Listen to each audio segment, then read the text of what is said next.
Småland, deep in the border forest between Sweden and Denmark, autumn 1542. Royal soldiers are marching through terrain they do not understand. They are heavily armored, trained, and sent by the king himself to crush a peasant rebellion that has embarrassed the crown for months. But the forest is not on their side. The trees are old, the paths narrow, and the light then shifting. The peasants know every stump and every stream. They have lived in these woods for generations. They have hunted here, hidden here, buried their dead here. The ambush comes fast. Men rise from the undergrowth with crossbows and axes and pikes taken from fallen soldiers. The royal troops, professionals hired by Gustav Vasa to bring order to the borderlands, try to form a defensive line, but there is no room. They are funneled into the forest and boxed in. The commander falls. The survivors break and run, crashing through the brush, leaving their dead behind. Gustav Vasa, the father of modern Sweden, the king who broke the Kalmar Union and stole the church and built a state out of sheer iron will, has met a problem he cannot solve. And that problem is a farmer with a crossbow and a deep, burning rage. Welcome to the Dacke War, the last great peasant uprising in Swedish history, and the moment the crown learned that even an iron fist can bleed. Welcome back to Beyond the Swedish Postcard. This was a week of milestones, and not all of them mine. A friend I met in SFE, she's from Singapore, who is ahead of me. She started in January. She passed the national exam. And side note, isn't it great all the people you meet in SFE from all these different countries who are making Sweden their home too? Anyway, she passed it. And when she told me, I felt like this wave of relief and pride, and also a little nod of fear, because it means the test is real and beatable. And one day that's going to be me sitting there trying to remember when to use the infinitive form and when not to. This was the last week of our 5-week theme on consumption and particle verbs and prepositions. I have been swimming in pool i till from, känna igen, komma ihåg for over a month. And now, on top of that, I'm learning the correct time to use the infinitive form, at plus verb. Jag gillar att läsa. I like to read. Y'all must go. I have to go. Wait, no at there. Why? Because musta is a model and those don't need at. There's always a rule. Always. My brain is soup, but it's Swedish soup now, so maybe that's progress. Next week, we get a new theme. I don't know what it is yet, and the suspense is honestly carrying me through the weekend. We had a low-key Midsummer Eve at home, cooked dinner, kept it simple. Through the window, we could see so many people were enjoying themselves. Blankets, flower crowns, someone's uncle definitely crying in his snaps. I loved watching it from a distance. Sometimes that's exactly enough. And oh, I had a doctor's visit last week and was sent with a blood pressure machine. I guess it's true. You start to fall apart after 30. The machine beeps and squeezes my arm, and I just sit there thinking, well, this is new, but I'm paying attention, and that counts for something. And all of this, the testing, the consuming, the body reminding you that it has limits, got me thinking about the Dacke War. Because Nils Dacke was a man who tested the most powerful king Sweden ever produced. He tested him by fighting back when fighting back seemed impossible. And for one incredible summer, he won.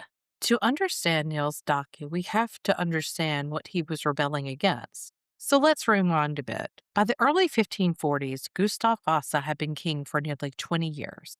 He had driven out the Danes, ended the Kalmar Union, and been crowned at Strängnäs on June 6, 1523. He had seized the Catholic Church's land and silver at Västerås, Riksdag, in 1527. He had broken with Rome and built a Lutheran state church that answered to him, not the Pope. He had created a centralized administration, a standing army, a tax system that reached into every parish in the realm. To the nobles in Stockholm, Gustav Vasa was a nation builder. To the merchants and trading towns, he was stability after decades of chaos. But to the peasants in the forests of Småland, he was something else entirely. He was a machine consuming their old way of life. The historian Dick Harrison describes Gustav Vasa's reign as a revolution from above. Before Gustav, Sweden was a patchwork of local communities that mostly governed themselves. The king was distant, the church was familiar, and the rhythm of life, planting, harvesting, praying to saints, paying modest taxes, hadn't changed much in centuries. After Gustav, everything changed. The state reached into places it had never reached before. Let's get specific about what that meant for the peasants of Småland, because the grievances were not abstract, they were painfully concrete. First, it was taxes. Gustav needed money to pay his debts from the War of Liberation, to fund his expanding state, and to reward his allies. So he raised taxes not just on land, but on trade, on cattle, on goods moving across borders. For peasants in Småland who lived on the border with Danish Blekinge and Skåne, cross border trade was essential. You sold your oxen in the Danish markets. You bought salt and cloth from Danish merchants. Gustav banned or heavily taxed this trade, and suddenly the economic foundation of the region cracked. Second was religion. The Reformation we talked about a few weeks ago hit Småland hard. The old churches were stripped of their silver, their saints whitewashed from the walls, their Latin masses were replaced with Swedish services that felt cold and foreign. The monasteries closed, the pilgrimages stopped. For peasants whose faith was woven into the seasons and the fields and the graves of their ancestors, this was not a theological upgrade, it was a theft of the sacred. They wanted their saints back, they wanted their candles and their incense and their familiar prayer. Third, and this is less well known but crucial, Gustav had disarmed the peasantry. For centuries, Swedish peasants had the right to bear arms. They were required to. Actually, the old law said every free man should own a weapon and know how to use it. But Gustav, after facing several smaller uprisings in the 1520s and the 1530s, decided that armed peasants were a threat. He ordered them disarmed, which meant that when the royal bailiffs came to collect their new taxes, the peasants had no way to resist. The state had all the guns, they had their anger. Fourth, and this might have been a spark, Gustav banned cross-border travel and marriage. In Småland, families often straddled the border. You had cousins in Blekinge, in-laws in Skåne. Gustav wanted a hard border between Sweden and Denmark. Even though the peace was fragile and the border was porous, he told people they couldn't visit their relatives across the line. He told them they couldn't marry across the line. He tore families apart by decree. This was the Sweden Gustav Vasa built. Efficient, centralized, strong, and for people on the margins, suffocating. Now, let's talk about Småland itself, because the geography matters in this story. Småland is a region of dense forests, rocky soil, and small, scattered farms. In the 16th century, it was not an easy country. The land didn't give much. People survived by farming small plots, raising cattle, mining bog iron, and trading across the Danish border. They were tough, independent, and deeply suspicious of outsiders. They still had their own assemblies, the thing, where disputes were settled and decisions were made. They were used to running their own affairs. The forest was both a hardship and a shield. It made the region poor, but it also made it hard to conquer. Armies got lost, supply lines broke, soldiers trained to fight on open ground were useless in thick woods where you couldn't see 10 feet ahead. This was part of why Småland had a long tradition of resisting central authority. The forest didn't care about your king, and the border with Denmark mattered enormously. For centuries, Småland had been a frontier zone, caught between the Swedish crown in Stockholm and the Danish crown in Copenhagen. The peasants of the borderlands had learned to survive by being flexible. Loyalty was conditional. If Stockholm protected you, you were Swedish. If Copenhagen offered you a better deal, you might be Danish. That flexibility was survival, and Gustav Vasa was trying to stamp it out. So who was the man who led the Great Peasant Rebellion? Nils Dacke is one of those figures in Swedish history who feels larger than the sources. We don't know much about his early life. He was probably born around 1510, Maybe a bit earlier, somewhere in the border forest, he was a peasant, possibly a minor landowner with some local standing.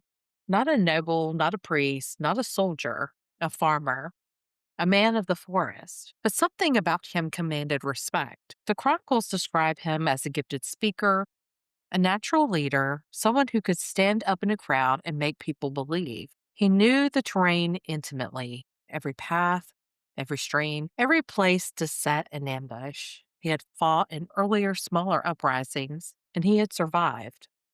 By the time the rebellion that bears his name began, Dacke was already known to the authorities as a troublemaker. They had tried to arrest him. He had fled into the woods, and in the woods he waited.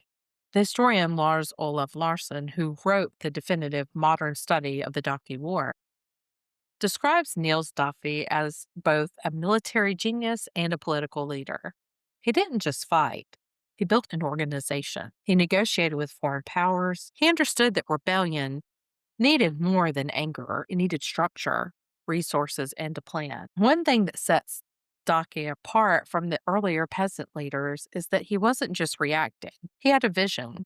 He wanted to restore the old ways, the old church, the old laws, the old freedoms, but he also wanted to hold Gustav Vasa accountable to the promises the king himself made when he took the throne. In his letters and proclamations, Dacke presented himself not as a revolutionary, but as a loyal subject demanding that the king follow his own laws. That was smart politics. It made it harder for Gustav to dismiss him as a simple rebel. The rebellion started in the summer of 1542. Dacke gathered a group of peasants, farmers, woodsmen, small traders, in the forests of southern Småland. They were armed with crossbows, axes, and captured weapons. They knew the terrain better than any mapmaker, and they were angry. The first target was a royal bailiff. Bailiffs were the face of the new state. The tax collectors, the enforcers, the men who showed up in your village and took a portion of your harvest. In Småland, the bailiffs were particularly hated because they were often outsiders, appointed by Stockholm, with no ties to the local community. Dacke's men ambushed and killed several bailiffs in the earlier weeks. The message was clear. The king's men were not safe here. Gustav Vasa in Stockholm did not take the rebellion seriously at first. He'd crushed peasant uprisings before, in Dalarna and Västergötland. They always started out loud and ended quietly, with the leaders' heads on pikes. He sent a small force of royal soldiers to restore order. They marched into the Småland forests, and they were annihilated. Dacke's tactics were devastatingly effective. He used the forest as cover. He set ambushes on narrow roads where the soldiers couldn't form up or retreat. He attacked quickly, then melted back into the trees. The royal troops trained for pitched battles on open ground had no answer. Multiple expeditions were sent. Multiple expeditions failed. By the summer of 1542, Dacke controlled most of Småland. He had captured several royal castles. He had established his own administration. He was, for all practical purposes, the ruler of the region. Gustav Vasa was not used to losing. The man who had defeated Christian II, who had broken the Kalmar Union, who had stared down the Pope in the Hanseatic League and his own rebellious nobles, was being humiliated by a peasant in the woods. And so, in November 1542, Gustav did something extraordinary. He negotiated. The king sent representatives to meet with Dacke. They signed a truce. The terms were stunning. Dacke's forces would stop fighting. In exchange, the king would restore some of the old church practices in Småland. He would stop the export bans on cattle and goods across the Danish border. He would appoint local bailiffs instead of outsiders. He would basically undo much of what he had spent years of imposing. Nils Dacke had won. A peasant army had forced the father of modern Sweden to back down. The news spread across the country. In Dalarna, where Gustav had once begged for support, people heard that the king had been humbled by Småland farmers. In the borderlands, families crossed freely again. For a moment, it must have felt like the old world was coming back, but truces with Gustav Vasa were not built to last. The winter of 1542 and 1543 gave Gustav time to regroup, time to raise money, and time to hire mercenaries. In the spring of 1543, the king launched the counterattack. He brought in German mercenaries, hardened professional soldiers who knew how to fight in rough terrain. He gave them simple orders: destroy the rebellion, burn the farms that supported it, cut down the forests that hid it, and leave nothing for the rebels to come back to. This time, the royal army didn't march blindly into ambushes.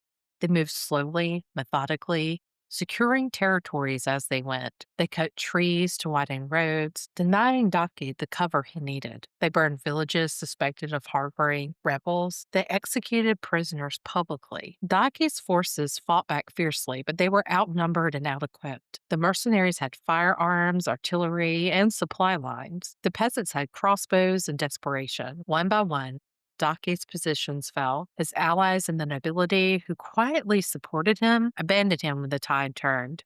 His organization crumbled.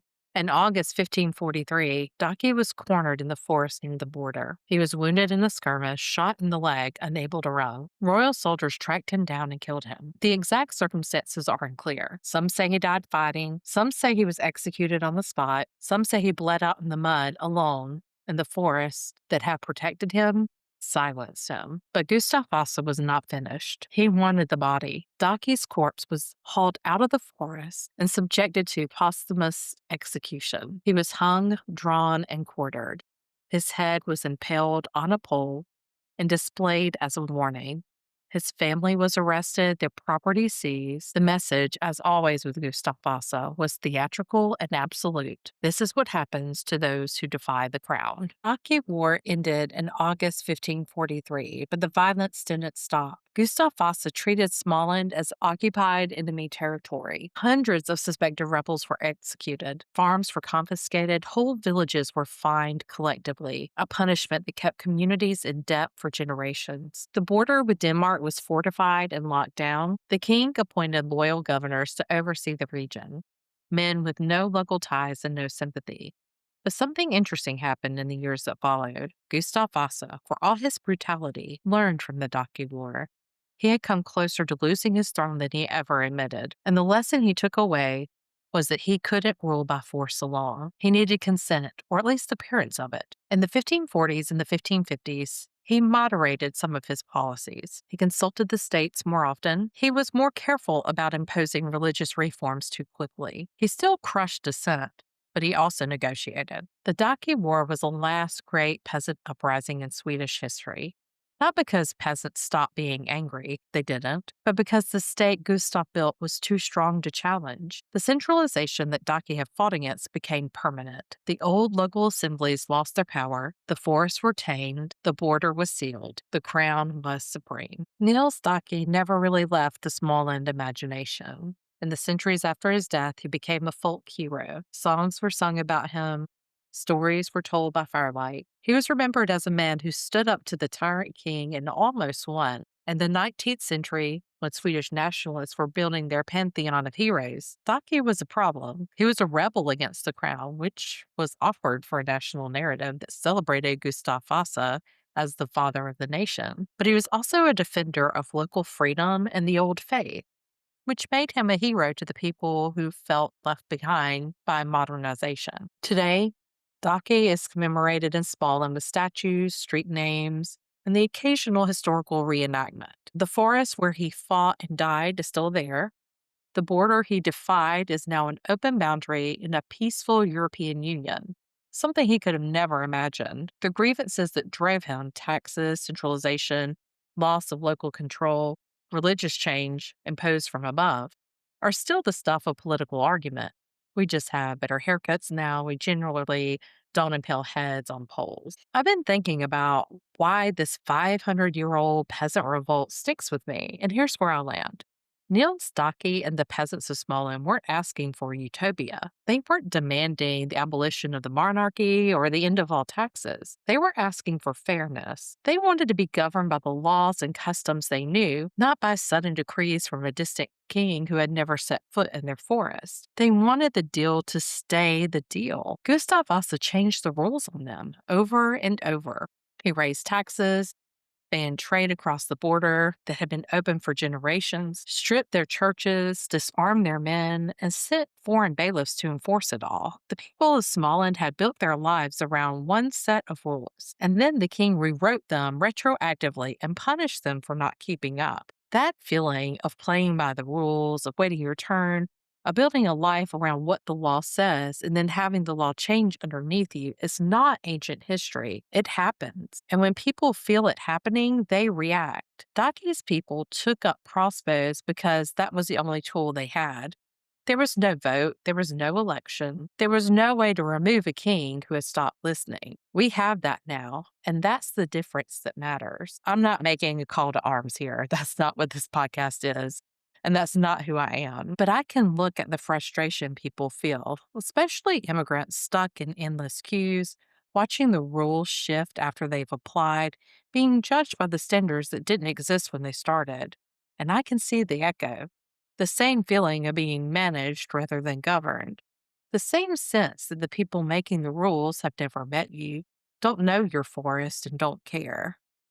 The difference is you can vote, and you can vote them out. That's not a small thing. That's everything. Dacke had to bleed for what he believed in, and he lost. We get to walk into a booth, put a piece of paper in a box, and change the government without a single arrow fired. That's extraordinary. That's the whole point of democracy.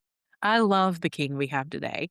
I mean that genuinely. King Carl XVI Gustav has been on the throne for over 50 years, and he seems like a decent man who does his job and stays in his lane. But I am very, very glad he is a constitutional monarch and not an absolute one. Gustav Vasa could do whatever he wanted. He could rewrite the rules on Tuesday because he liked it, and nobody could stop him except the peasants in the forest with nothing left to lose. Our king today can't do that. He walks around state dinners, he hands out the Nobel Prizes, he waves on National Day, and then he goes home. The actual power sits with people we can vote out. That's how it should be. Dacke didn't have that. The people stuck in unfair systems today in any country often feel they don't have it either. But in a democracy, the pressure can still work. It's slower than an ambush in a forest and a lot less cinematic, but it works. If enough people decide that the rules are unfair, the rules could change, not by crossbow, by vote. That's what I take from this story. Not a romanticization of violence, not a call to storm anything, just a quiet appreciation for the fact we don't have to.